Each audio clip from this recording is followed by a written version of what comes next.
शुक्लां ब्रह्मविचारसार परमां आद्यां जगद्व्यापिनीं वीणां पुस्तकधारिणीमभयदां जाड्यान्धकारापहां हस्ते स्फाटिकमालिकां विदधतीं पद्मासने संस्थितां वन्दे तां परमेश्वरीं भगवतीं बुद्धिप्रदां शारदां।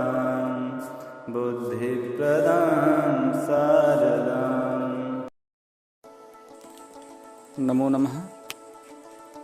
पूर्व पाठ में आपने सवर्ण दीर्घ और पूर्व रूप संधि को पढ़ा था। आज के पाठ में आप प्रकृति भाव संधि को पढ़ेंगे। प्रकृति भाव कैसे होता है और उसके विषय में जानेंगे। तो प्रकृति भाव में सर्वप्रथम सूत्र है सर्वत्र विभाषा गोः। क्या है सूत्र? सर्वत्र विभाषा गोः। क्या भावार्थ है इसका? लोके वेदे चैगन्तस्य गोरतिवा प्रकृति भावः स्यात् पदान्ते। इसका भावार्थ हो गया। सूत्रार्थ देखें तो सर्वत्र अर्थात छंदसी भाषायां च अतिपरतो गोः एं प्रकृत्या भवति विभाषा। तो ये सूत्रार्थ हो गया। क्या कहना चाह रहे हैं यहाँ पर? तो देखें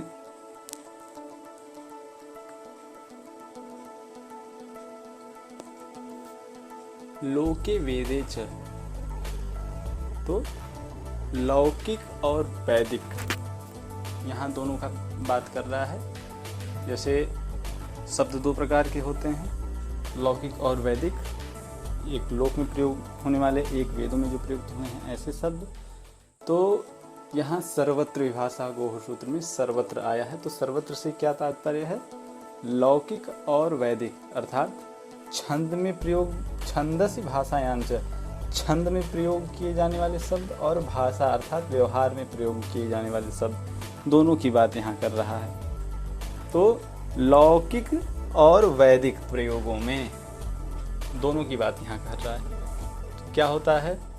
एंगन तस्य गोः अतिवा प्रकृति भावः स्यात् पदान्ते। एंगंत गो शब्द को, एंगंत गोः, एंगंतस्य गोः अर्थात एंगंत जो गो शब्द, उसको प्रकृति भाव होता है अत पर में हो। तो क्या पर में हो? अत पर में हो। तो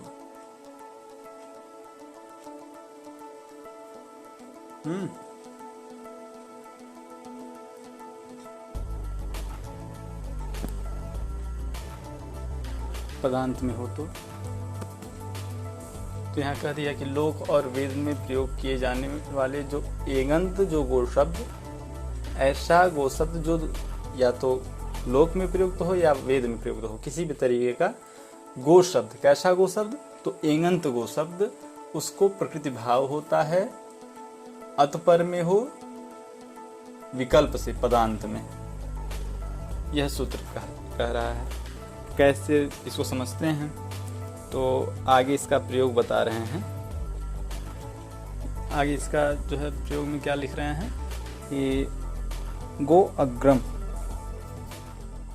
लिखे। क्या है? गो अग्रम।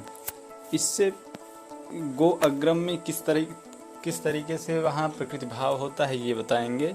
यहाँ वा प्रकृति भाव हम स्यात् पदान्ते कह रहे हैं। वा अर्थात विकल्प। तो यह विकल्प अर्थ कहाँ से निकलता है? तो विकल्प अर्थात विभाषा। विकल्प अर्थात विभाषा। तो ये आता कहाँ से है? तो नवेति विभाषा। ये जो सूत्र है नवेति विभाषा, इस सूत्र से निषेध और विकल्प की विभाषा संज्ञा होती है। निषेध और विकल्प की विभाषा संज्ञा होती है। तो यहाँ पर जो है विभाषा को ही विकल्प कहते हैं। निषेध और विकल्प की विभाषा संज्ञा होती है। तो यहाँ विकल्प कहाँ से आया? उसी विभाषा, ये जो सर्वत्र विभाषा को में जो विभाषा है, इसी विभाषा को विकल्प कहते हैं। तो प्रकृति भाव का क्या अर्थ हुआ? प्रकृति भाव अर्थात जैसे संधियों में बराबर आते रहते हैं प्रकृति प्रत्यय, प्रकृति प्रत्यय। तो प्रकृति अर्थात तो कह रहे हैं यथावत, यथावत अर्थात जैसा कहा गया है उसी अवस्था में रहना प्रकृति भाव कहलाता है।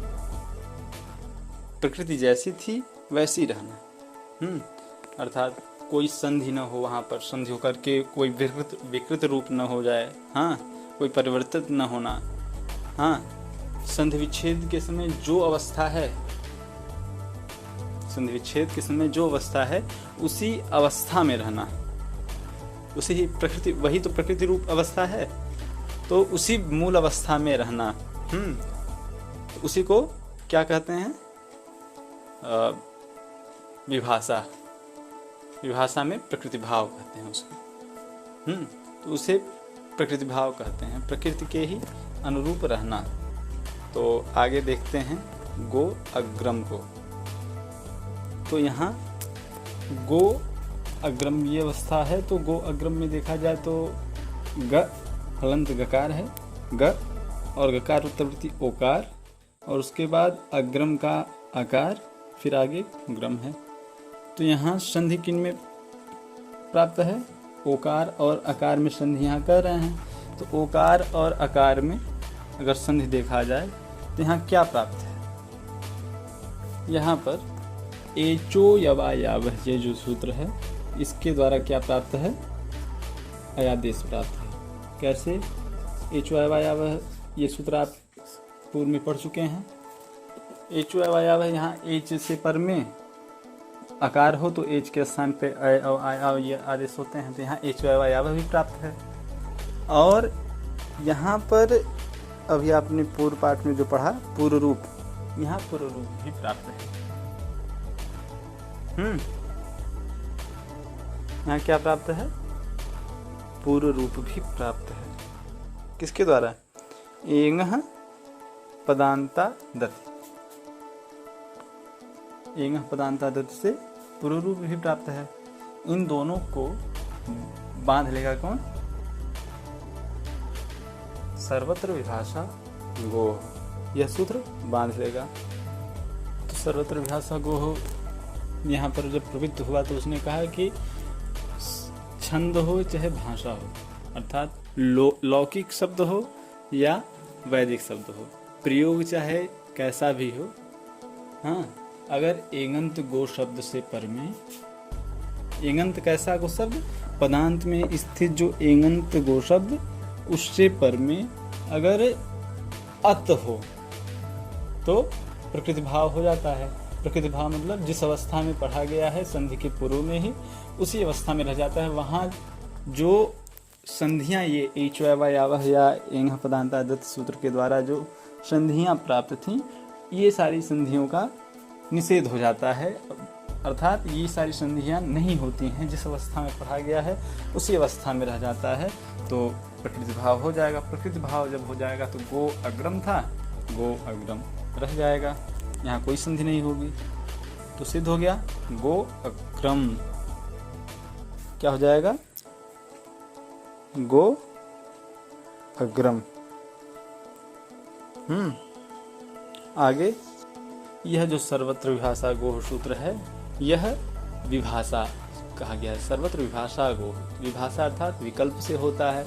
विकल्प अर्थात दो पक्ष रहता है, एक पक्ष में प्रकृति भाव हो जाएगा और दूसरे पक्ष में प्रकृति भाव नहीं होगा।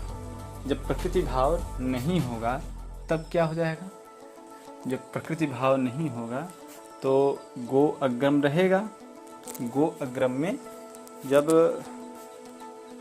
विच्छेद होगा तो ग ओ अग्रम, इस अवस्था में एच यावह की प्रवृत्ति होगी, फिर उसको बांध लेगा एंगः पदांता दति। एंगः पदांता दति जब बांध लेगा, एंगः पदांता दति कहेगा कि जो है एंग से परे अत हो, पदांत में स्थित एंग से परे अत हो, तो पूर्व रूप होता है। तो अथ है ही यहाँ पर, गो पद है, गो एक पद है, गो के अंत में ये जो पदांत में स्थित ओकार है, ओकार से परे अत है अग्रम का अवर्ण, तो यहाँ पूर्व रूप हो जाएगा। तो क्या पूर्व रूप अर्थात जो ओकार है उसी में आकर के अवर्ण मिल जाएगा, तो क्या बनेगा गोग्रम। गोग्रम वहाँ आकार को दृष्ट करने के लिए ऐसे खंडाकार बन जाएगा, तो गोग्रम हो जाएगा। तो यहाँ दो रूप की सिद्धि हुई, गोग्रम गो अग्रम, ये दो रूप की सिद्धि हो गई। चलिए अब आगे देखते हैं। फिर कह रहे हैं एङन्तस्य किम। सूत्र में कहा गया है कि लोके वेदे च एङन्तस्य गोः। तो आगे प्रश्न कर रहे हैं कि एङन्तस्य किम। सूत्र में कह रहे थे कि लौकिक और वैदिक जो एङन्त गो शब्द, ये एङन्त गो शब्द क्यों कहा गया है? गो शब्द कहना चाहिए था, एङन्त क्यों कहा जा रहा है यहाँ पर? एङन्त न कहे तो क्या इसमें त्रुटि होगी, क्या दोष आएगा? तो उसको बताने के लिए अगला प्रयोग बता रहे हैं, चित्रगु अग्रम। यह अवस्था है चित्रगु अग्रम। तो इसमें जो है चित्रगु अर्थात चित्रागाव जैसे सचित्रगु, तो यहाँ गु गु अर्थात गो शब्द का ही रूप गु है, तो गो शब्द से ही गु शब्द बना हुआ है, तो शब्द तो गो ही है। चित्रगु में जो गु है वह कैसा है? गो शब्द ही है, लेकिन यह एङन्त नहीं है, इसके अंत में एंग नहीं है। गो अगर होता तो वो एङन्त होता, लेकिन चित्रगु में एंग अंत में नहीं है, उकार अंत में है, तो उकार एंग में तो आता नहीं है, इसलिए यहाँ एंग अंत में नहीं होने के कारण यहाँ पर प्रकृति भाव नहीं प्राप्त है। यहाँ प्रकृति भाव नहीं प्राप्त है। अगर यहाँ चित्रगो होता अर्थात चित्रगु के अंत में एंग होता तो यहाँ प्रकृति भाव हो जाता, लेकिन एङन्त नहीं होने की वजह से यहाँ प्रकृति भाव नहीं होगा, बल्कि संधि हो जाएगी। तो यहाँ पर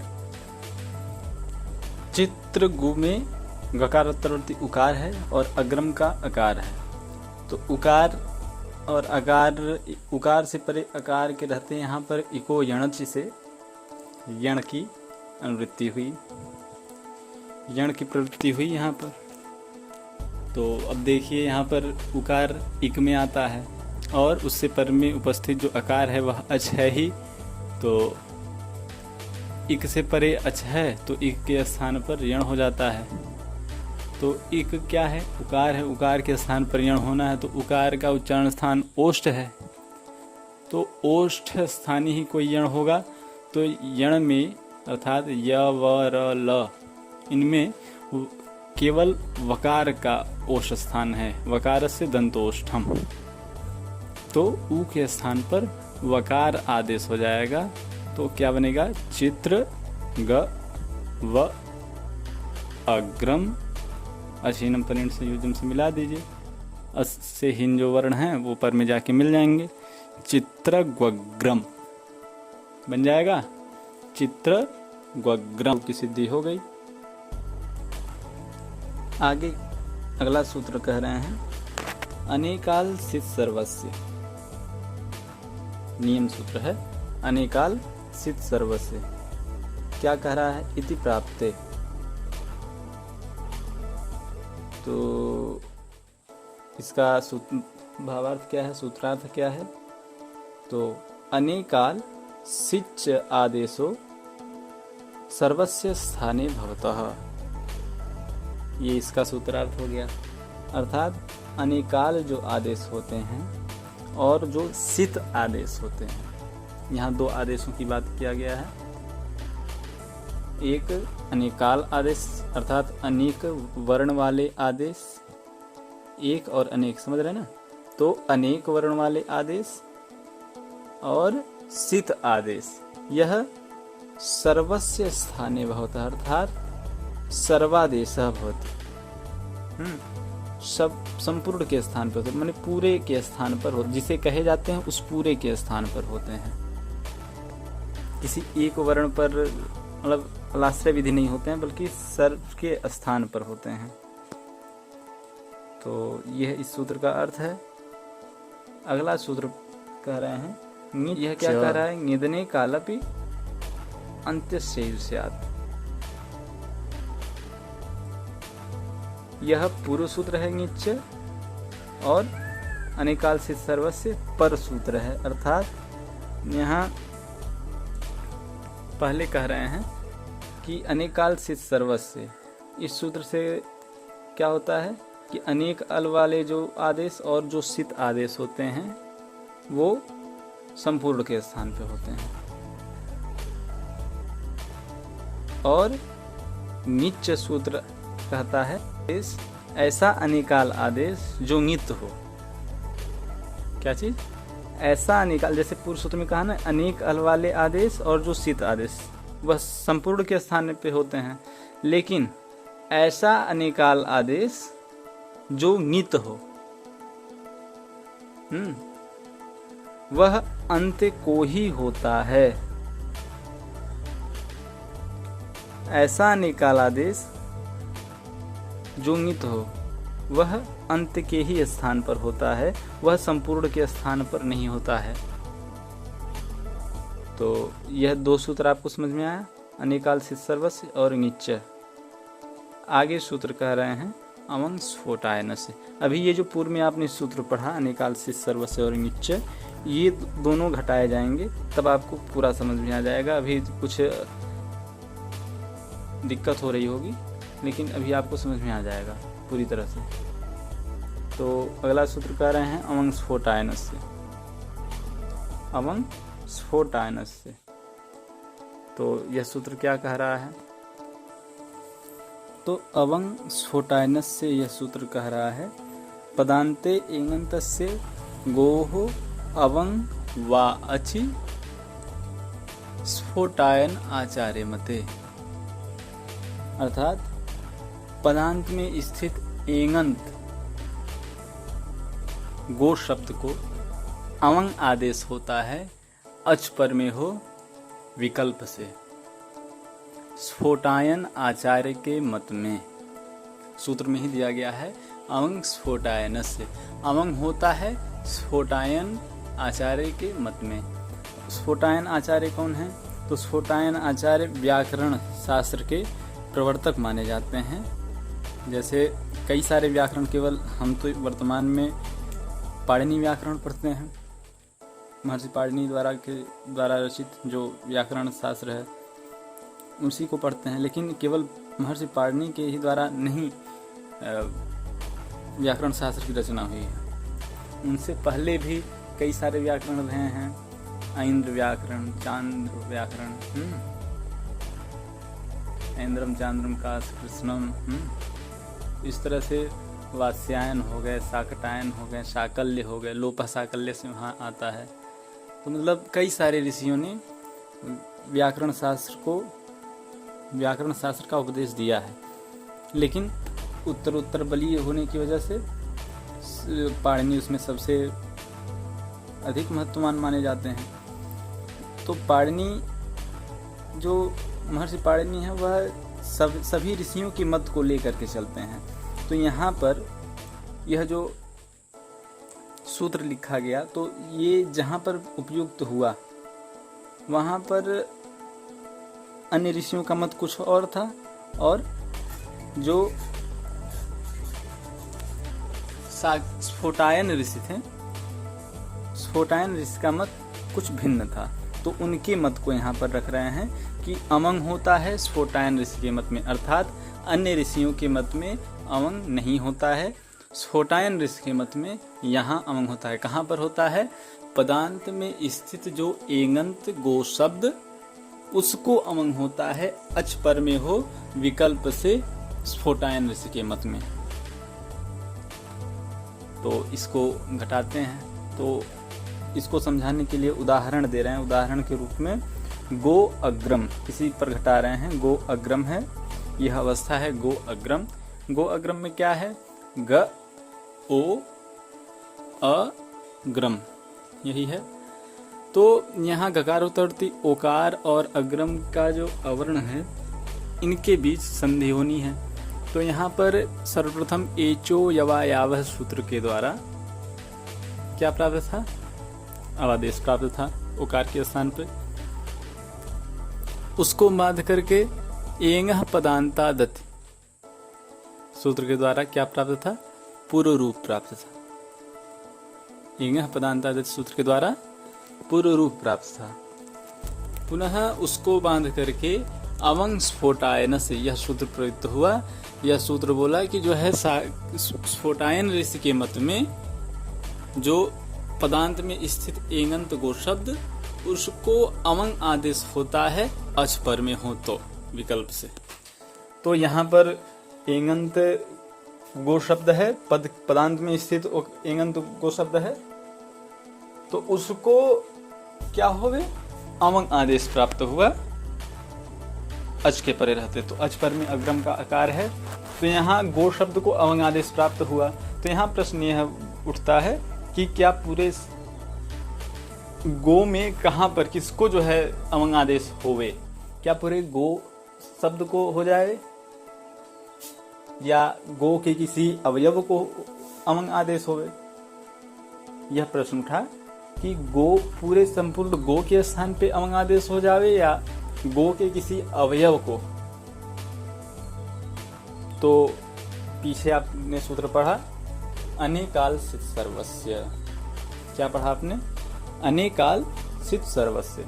यह सूत्र क्या कहा था कि अनेकाल जो आदेश होते हैं और जो सित आदेश होते हैं वह संपूर्ण के स्थान पे होते हैं।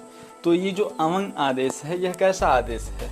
सित आदेश तो है नहीं। सित आदेश अर्थात सकार, तालव्य सकार की संज्ञा जिसमें हुई हो, तो ऐसा आदेश तो है नहीं, क्योंकि यहाँ अवंग में तालव्य सकार की संज्ञा नहीं होती है। लेकिन अनेकाल आदेश है। कैसा आदेश है? अनेकाल आदेश है। अनेकाल आदेश होने के कारण क्या प्राप्त हुआ कि सर्वस्य संपूर्ण के स्थान पे अर्थात संपूर्ण गो के स्थान पे, पूरे गो के स्थान पर अवंग आदेश प्राप्त हुआ। इति प्राप्ते, वहां लिखा गया लघु सिद्धांत कौमुदी में, इति प्राप्ते, ऐसा प्राप्त हुआ। संपूर्ण गो शब्द को अवंग आदेश प्राप्त हुआ। तभी जो है अगला सूत्र प्रवृत्त होता है निच्च। क्या सूत्र है? निच्च। इसने क्या कहा था? निदने कालपि अंत्यस्यैव स्यात्। नित अनेकाल अपि अंत्यस्यैव स्यात्। पूर्व सूत्र कह रहा है अनेकाल आदेश संपूर्ण के स्थान पे होता है, लेकिन नीचे क्या कह रहा है? वही अनेकाल आदेश जो संपूर्ण के स्थान पर हो रहा है, वह अनेकाल आदेश यदि नित आदेश हो तो वह अंत के ही स्थान पर होता है। वह जो संपूर्ण के स्थान पर प्राप्त होने वाला जो अनेकाल आदेश था, वह अनेकाल आदेश अगर नित आदेश हो यानी नकार की संज्ञा हुई हो उस आदेश में, तो क्या होता है? वह अंत्य के स्थान पर होता है। तो यहाँ अवंग में नकार की संज्ञा होती है हलंत्यम से, तो नित आदेश हो जाता है।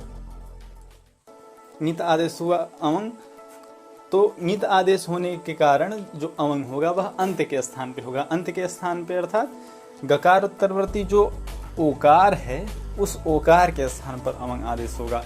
तो गकार की संज्ञा हो जाएगी तो ग अव, ओकार के स्थान पे क्या हो गया? अव अग्रम, यह अवस्था हुई। अब यहाँ पर अकः सवर्णे दीर्घ सूत्र के द्वारा क्या कर दीजिए? अव के वकार उत्तरवर्ती अकार और अग्रम के आकार में सवर्ण दीर्घ कर दीजिए। गवाग्रम, गव अग्रम गवाग्रम हो गया। गवाग्रम रूप की सिद्धि हो गई। अब विकल्प, ये जो विकल्प से करता है ना, तो जिस पक्ष में अवंग आदेश नहीं होगा अर्थात अन्य ऋषियों के मत में, ये तो स्फोटायन आचार्य के मत में हो गया, गवाग्रम रूप की सिद्धि हो गई। अन्य ऋषियों के मत में, जिनके मत में अवंग आदेश नहीं होता है, उनके मत में अब चलते हैं अवंग अभाव पक्षे गो अग्रम इस अवस्था में जब ओकार और अकार के स्थान पर एचो अवयव से अवादेश प्राप्त रहेगा, उसको बांध करके एंगः पदांतादत् इस सूत्र के द्वारा पूर्व रूप हो जाएगा। एंग से परे, पदांत में स्थित एंग से परे अवर्ण हो तो पूर्व रूप होता है। तो अवर्ण जो अग्रम का आकार है वह गकारोत्तरती ओकार में आकर के मिल जाएगा। तो गोग्रम आकार को दृष्ट करने के लिए वहां खंडाकार लगा देंगे तो क्या बनेगा, गोग्रम। यहाँ दो रूप की सिद्धि हो जाएगी, गवाग्रम गोग्रम। इस दो रूप की सिद्धि हो गई, गवाग्रम गोग्रम। आगे प्रश्न कर रहे हैं कि पदान्ते किम, क्या प्रश्न है, पदान्ते किम। जैसे सूत्र था अमंग स्फोटायनस्य, उसके वृत्ति में लिख रहे हैं पदान्ते एङन्तस्य गौरवं वाचि। वहां पदांत क्यों रखा गया है? पदांत न रखें तो क्या दोष होगा? तो कह रहे हैं कि अगर पदांत न रखा जाए तो अमुक दोष होगा। उसको उदाहरण के तौर पे बता रहे हैं कि गो शब्द से जब नी आएगी, मतलब नी कैसा है तो नी विभक्ति है, सप्तमी एक वचन में नी विभक्ति आती है। वो आप अजंत पुल्लिंग में पढ़ेंगे कि कैसे आती है। तो जब गो शब्द से नी विभक्ति आएगी तो वहाँ नी में नकार की संज्ञा हो जाएगी किससे, लसक को तद्धिते से। किससे, लसक को तद्धिते। ये भी आप सूत्र आगे पढ़ेंगे। वो कहता है कि प्रत्यय के आदि में लकार, तालव्य विसकार और कवर्ग की संज्ञा होती है। तो प्रत्यय, ये जो नी विभक्ति है ये प्रत्यय है, सुप प्रत्यय है। तो सुप प्रत्ययों में पाठ हुआ है नी का, तो नी भी प्रत्यय हुआ। तो प्रत्यय के आदि में स्थित जो कवर्ग अर्थात क ख ग घ, तो ये जो नकार हुआ कवर्ग में आता है तो उसकी संज्ञा होती है। तो नकार की संज्ञा हो जाएगी तो क्या बचेगा, ग ओ ई। तो ओ और ई में संधि प्राप्त रहेगी। एचो यवायावह सूत्र के द्वारा क्या प्राप्त रहेगा, अवादेश यहाँ प्राप्त रहेगा। तो वही कह रहा है कि यहाँ पर अमंग स्फोटायनस्य सूत्र के द्वारा यहाँ अमंग क्यों नहीं होता है। यहाँ अमंग नहीं होता है इसीलिए यहाँ पर पदान्ते कहा गया है। अगर यहाँ पदान्ते नहीं कहा गया होता, पदान्ते एङन्तस्य गौरवं वाचि, वहाँ अगर पदान्ते पद नहीं रखा गया होता तो यहाँ पर भी अमंग होने लगता। कैसे, पदांत कहने की वजह से ही यहाँ पर अमंग आदेश नहीं हुआ है। इसको समझते हैं, क्योंकि पदांत कहने से क्या यहाँ प्रभाव पड़ता है। तो पदांत कहने से ये प्रभाव पड़ता है कि वह जो अमंग आदेश होता है वह पद के अंत में होता है। और पद संज्ञा किसकी होती है, तो संज्ञा प्रकरण में आपने पढ़ा है सुप तिङन्तम पदम, सुबंत और तिङन्त की पद संज्ञा होती है। तो यहाँ पर ये जो नी है ये सुप जो प्रत्यय होता है उस सुप प्रत्यय में ही आता है। अर्थात यहाँ जब पद संज्ञा होगी तो गो नी की होगी, केवल गो की नहीं होगी। यहाँ पूरे गो नी की पद संज्ञा होगी। तो यहाँ पदांत में क्या प्राप्त मिलेगा, गकार उत्तरवर्ती इकार प्राप्त होगा। यहाँ गकार उत्तरवर्ती उकार पदांत में नहीं स्थित होगा, यहाँ पदांत में नकारोत्तरवर्ती इकार प्राप्त होगा। तो ये पदांत में नहीं होने की वजह से यहाँ पर अमंग स्फोटायनस्य सूत्र के द्वारा यहाँ अमंग नहीं होता है, इसीलिए यहाँ पर पदांते रखा गया। तो पदांते के प्रभाव से यहाँ पर अमंग आदेश नहीं हुआ। तो एचो अवयव सूत्र के द्वारा क्या हो गया, अव आदेश हो गया ओकार के स्थान पे। तो ग अव ई असीनम परिण से के द्वारा मिला दीजिए, गवि क्या रूप बना, गवि। ये आपने क्या सूत्र पढ़ा, अमंग स्फोटायनस्य सूत्र आपने पढ़ लिया। आपने इसके साथ साथ सूत्र को पढ़ा है अलो अनेकाल से सर्वस्य और निच, ये भी सूत्र आपने पढ़ लिया। तो इसी के साथ आज का पाठ पूर्ण होता है।